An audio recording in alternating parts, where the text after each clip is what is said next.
3 লক্ষ টাকা হারিয়েছে, 2 লক্ষ টাকা পাওয়া হয়েছে, তাই এগুলো আমি ইয়ে করতেছি।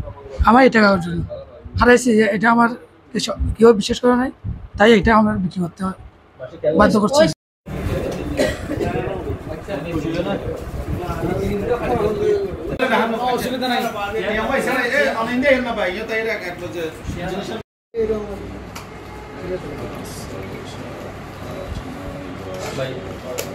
টাকা হারাইছে ওনার কাছ থেকে আমরা 100% ইনশাল্লাহ প্রমাণিত হওয়ার পরে টাকাটা দিচ্ছি।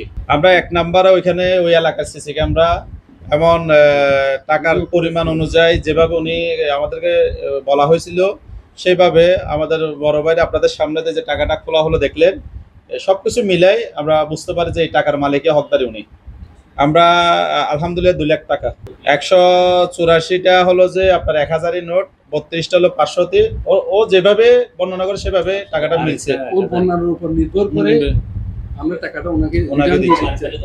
পরবর্তী এটা ওই মালিক আসছে, আমরা তদন্ত করে দেখে ভিডিও ফুটেজ দেখে পরবর্তী তার অনুমানটা ঠিক হয়েছিল, সেই জন্য আমরা টাকাটা তাকে এখন হ্যান্ডওভার করতেছি। আপনাদের মিডিয়ার পক্ষে হইতে সবার পক্ষে থেকে আমি টাকাটা তাদেরকে হ্যান্ডওভার করে দিচ্ছি। সবাই দোয়া করে সবাই মিলে তাকে টাকাটা দিয়ে দিই।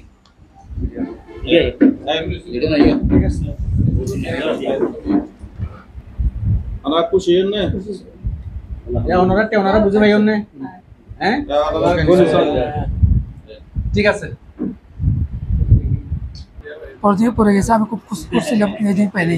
এটা আমার থেকে আর বিক্রি করতে হবে না, আমার এই টাকা অর্জন হারাইছি, এটা আমার কেউ বিশ্বাস করে নাই, তাই এটা আমার বিক্রি করতে বাধ্য করছি। আমি স্বর্ণ দোকানে চাকরি করি, আমার বেতন 10,000 টাকা। আমাকে স্বর্ণ দোকান থেকে পাঠাইছে টাকাগুলো আনার জন্য।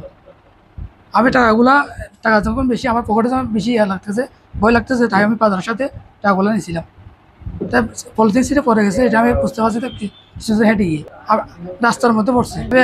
12 তারিখে আসছে, 25-26 তারিখে 25 তারিখে পাইছে। 13 দিন। 3 লক্ষ টাকা হারিয়েছে, 2 লক্ষ টাকা পাওয়া হয়েছে, তাই এগুলো আমি ইয়ে করতেছি। 2 দফা হারিয়েছে, ওনারা যা পাইছে তা দিছে আমার। 2 দফা হারিয়েছিল না আদিয়া গুনে সারম হইতো ঘর তখন হইতো আর খালাস থেকে সানি আর বেশি অত্যাচার করি